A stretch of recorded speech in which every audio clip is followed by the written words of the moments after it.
At breakfast, Mom said, "Your sister's twins will take your room. They need more space to grow." As I opened my mouth, Dad slammed his glass and said, "Agree or get out of this house." I just nodded. A week later, I bought the house next door, watched them fall apart, and said good morning every day. My name is Christopher. I'm 31. I'm the quiet son, the one who blends into door frames, the one who remembers everyone's birthdays and brings a cake, because that's the thing I'm good at. I run a small pastry shop on the corner of Linden and 3rd. People come for the almond croissants and stay because I remember that Mrs. Patel likes her latte extra hot and that Mr. Corrigan pretends he doesn't like eclairs, then buys 6. In my family, I'm the background. My older sister, Sabrina, is the sun. She's the golden child with the big laugh and the right friends and now, twins. Everyone calls them our miracle babies, like we all chipped in biologically. ICH chipped in financially. That was my job. Chris is stable, Mom says. He has his own business, Dad says, like the bakery prints money in the back. Growing up was a steady stream of small cuts. Be a good brother. Your sister needs it more. Don't make a fuss. I learned how to patch drywall, swap out a faucet, and split a check 4 ways when I was the only one with a card that wouldn't bounce. I learned how to say, "It's fine," and make it sound like I believed it. That morning started normal. I got to their house at 7:40 a.m. with a box of cinnamon rolls because my mother hates store-bought, which is hilarious since she hasn't set foot in a grocery store since the Obama administration. Sabrina's twins were in matching onesies that said copy and paste. I kissed their foreheads and tried not to think about my credit card statement. We sat down. Dad read the local paper like it was still 1998. Sabrina scrolled silently, her phone screen a mirror. Mom poured coffee with her jaw already set. "Your sister's twins will take your room," she said, just like that, like she was announcing the weather. "They need more space to grow." I blinked. My room. I still slept there sometimes after late shifts, when I was too tired to drive across town. Also, it was my room. The walls still smelled like birthday candles and lemon polish. Mom didn't pause. "You have your shop. You practically live there. It's selfish to keep a whole room empty." I opened my mouth. "I." Dad slammed his glass down. Milk sloshed. "Agree or get out of this house." The twins hiccuped at the noise. Sabrina didn't look up. I felt the words land and sit heavy in my chest. "Agree or get out." I nodded. "Okay." I chewed my cinnamon roll without tasting it. My tongue felt like cardboard. In my head, I kept hearing Dad's glass hit the table. Over and over. Like a metronome I couldn't stop. I own a bakery, but it didn't appear out of flour and prayer. I saved for 9 years. I worked 2 jobs for 5 of them. I slept in the walk-in cooler once because the AC died in my studio apartment and I had a wedding order at 3 a.m. I know what things cost. I know what I can afford. I know the difference between a favor and a bill with my name on it. My family treats money like it's a group project, and I'm the only one who studied. It started small. Sabrina borrowed $120 in college for textbooks, then $350 for a traffic ticket. "You're better with fees," she said. When she was 27, she called me crying from a mall parking lot because her card got declined at Nordstrom and she needed a blazer for an interview. I drove over and handed the cashier my card because the line was long and I don't like scenes. $498.27. I still remember the exact number because later that week I skipped lunch 3 days in a row so I wouldn't overdraft.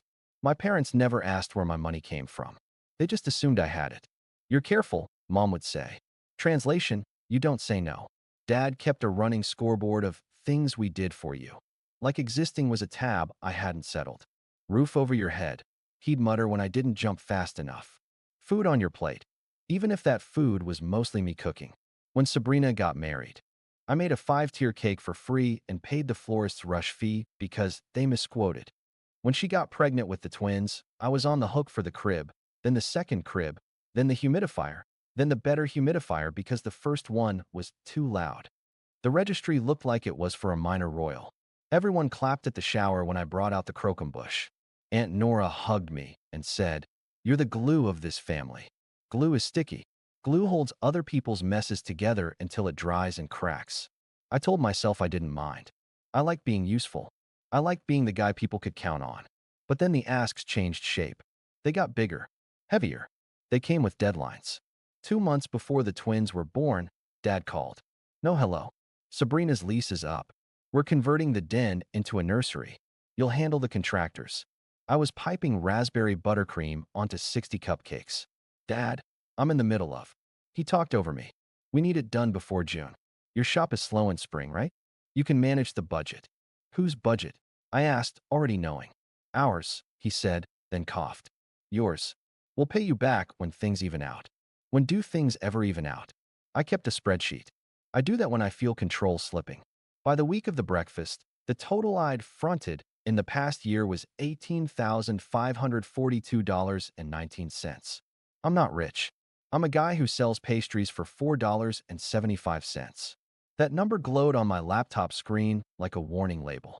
Around the same time, Sabrina started leaving boxes in my old room. Just for now, she'd say. Then a stroller appeared. Then two. Then the changing table. I stepped around it at night like a guest in a museum of my own childhood. The posters were still on the walls, curling at the corners. My old soccer trophy stood crooked on the shelf next to a bottle warmer I'd apparently paid for. The night before the breakfast, I worked late on a custom order. A husband wanted a cake that looked like the first book he and his wife read together. It took me 4 hours to get the fondant right. While I worked, my phone lit up with family texts. Mom, don't forget breakfast. 8 a.m. Sabrina, can you bring cinnamon rolls? Dad, be on time. I stared at the screen. No, please. No, thank you. Just instructions. I brushed it off because brushing it off is a skill now. I boxed the cake. I set my alarm. I went to the house I grew up in and slept on a mattress half covered by diapers I paid for. Then the morning. The sentence. Your sister's twins will take your room. The glass slam. Agree or get out. After, Mom started listing logistics like we were at a staff meeting. We'll move your boxes to the garage, she said. They'll mold in the garage, I said. Then take them to your shop, Dad snapped. You're always there. Sabrina finally looked up. It's not personal, Chris. The babies need space. I stared at her. Where am I supposed to sleep when I close at midnight and can't drive home? She tilted her head like I'd asked for a pony. You can crash on the couch. The couch is Dad's throne. The couch is where complaints live. I pictured myself curled up there, listening to him breathe and judge. I pictured the spreadsheet. I pictured the blazer receipt. Okay, I said again, my voice small. Okay. Driving to the bakery after breakfast, the word okay felt like a stone in my mouth. I parked. I went inside. I stood behind the counter and watched light crawl across the tile floor. My phone buzzed. Sabrina, can you send $300 for the car seats? Sale ends today. I didn't answer. I put my phone face down next to the register. A customer came in. I smiled on autopilot and filled a pastry box. When they left, I pulled out my phone again. Missed call, Mom, X1. Missed call, Dad, X2. Text, Mom, it's settled then. Start moving your things. We'll rent a storage unit if you insist, but you'll cover it. I stared at those words for a long time. Settled. Like someone had slammed a gavel. Like I wasn't a person in the room, just a line item. Something in me moved. Not loudly. Not dramatically. Just shifted. The breaking point wasn't a shout. It was a Sunday lunch a week later. Roast chicken. The twins sleeping. The house smelled like rosemary and baby shampoo. I brought a tart because that's what I do when I don't know what else to do. Dad started without preamble. We found a contractor. You'll write the check. We'll pay you back when the market stabilizes. How much? I asked. 40, he said. 42 with permits. 4,200. I played dumb because I wanted to hear him say it. 1,000, he said, like I was slow. Mom chimed in. And while we're at it, Sabrina and the babies will move into your room this week. We need you to get the rest of your things out tonight. Your childhood stuff can be tossed. It's clutter. Tossed. I repeated. My stuff is clutter. Sabrina sipped her water. Chris, can you not make this dramatic? You don't even use the room. Then, like an afterthought, also, daycare waitlist fees came through. Can you spot me $600? I'll send it back when I can. I looked around the table. The chicken steamed. The twins snuffled. Dad's knife hit the plate. Clink, clink, clink. I can't, I said. 3 faces lifted like periscopes. Dad frowned. Can't what? I can't write a check for $42,000. I can't pay daycare fees. I can't move my things out tonight so you can toss them in the garage. I can't do this anymore. Silence. The kind that has weight. Mom recovered first. Don't be childish. We all sacrifice for family. I've sacrificed, I said, steady, surprising myself. $18,542 since last May. 212 hours on your renovations. Free cakes, free deliveries, midnight calls, early drop-offs. I've given and given.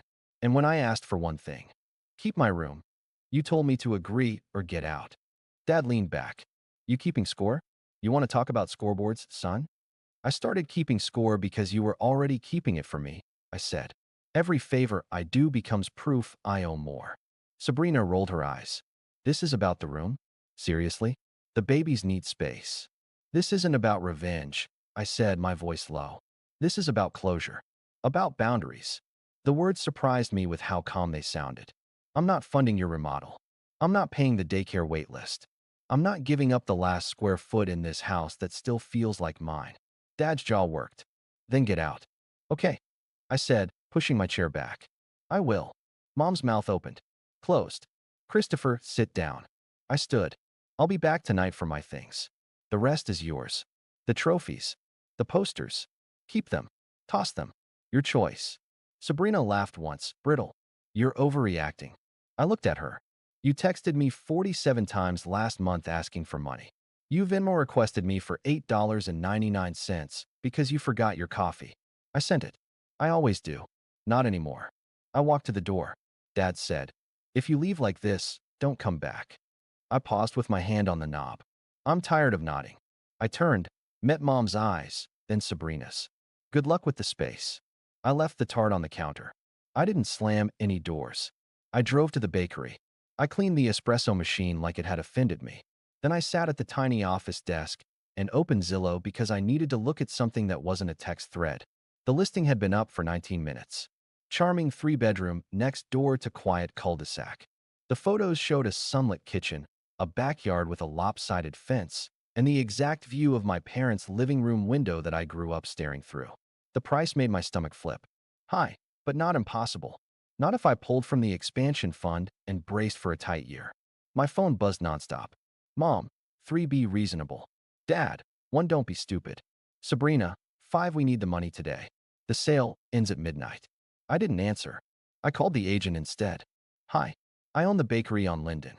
I'd like to make a cash offer on the house next door. He whistled. You move fast. Not really, I said. Just tired. The next 48 hours were a blur of signatures and wire transfers. I slept on the bakery couch between morning bakes and emails from the title company.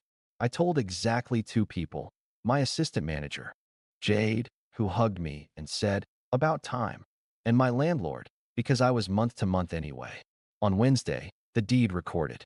I drove to the new place with a folding chair, a pillow, and a bag of groceries. The house smelled like pine sol and old dust. I opened the windows. I sat on the floor and ate a cold sandwich. When it got dark, I texted a locksmith. At 7:02 a.m. Thursday, I stood on my new front porch with a coffee and watched my parents' blinds twitch. I took a sip. I waited. The front door across the lawn opened like a jaw. Mom stepped out in her robe. Christopher. Morning, I said. Dad appeared behind her. He looked smaller in daylight. What are you doing? Living, I said. Sabrina texted before she called. Sabrina, is that a joke? Sabrina, tell me you didn't. Call. Sabrina declined. I locked my phone and sat on the step. It felt quiet.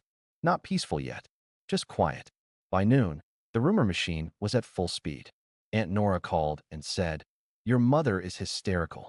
Uncle Ted texted, bold move, kid, with a thumbs up emoji that made me laugh in spite of myself. I turned my phone off and built a bed frame.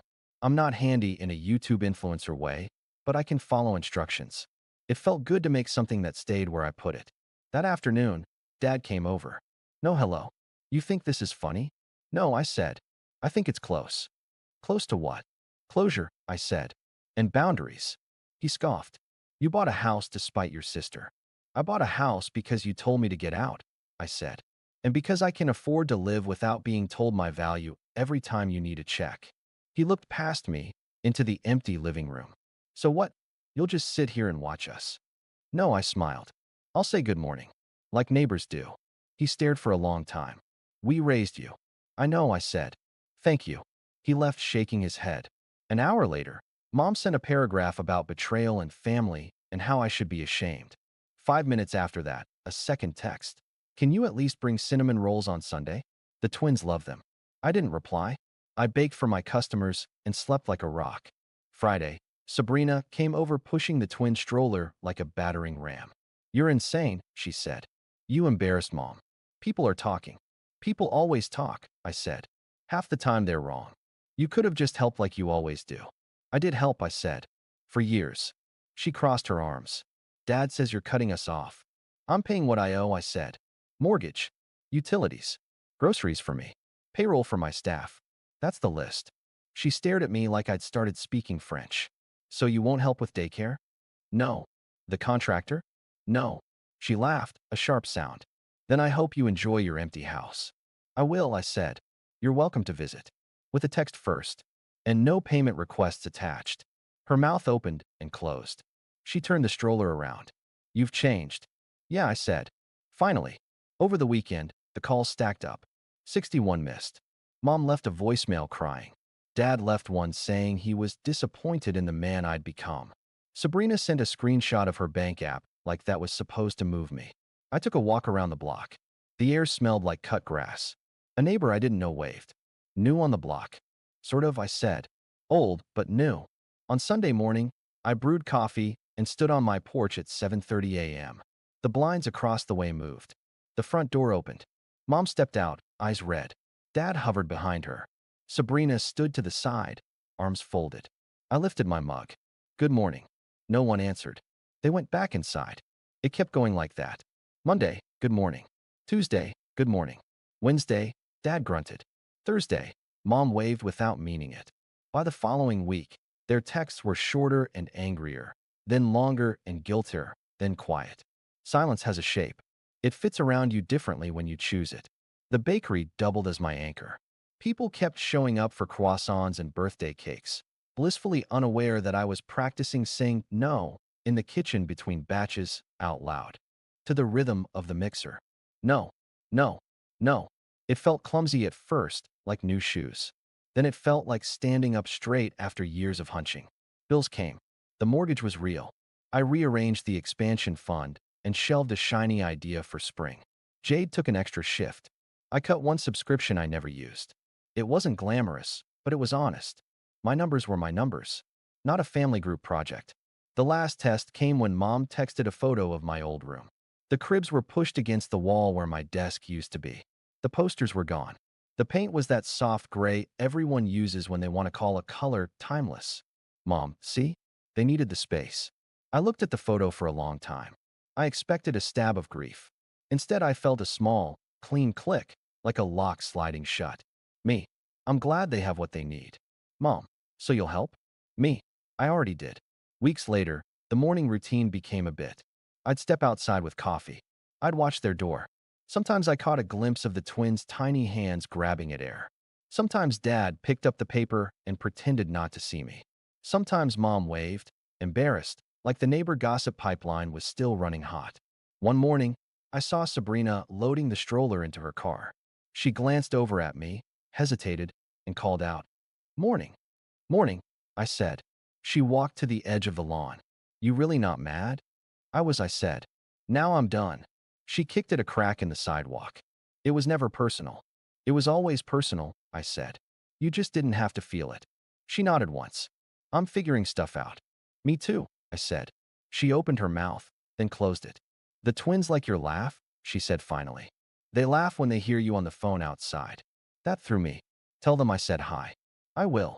She strapped the stroller in, then looked back. You still making those cinnamon rolls? Every day, I said. 9 trays by 9 a.m. She smiled small.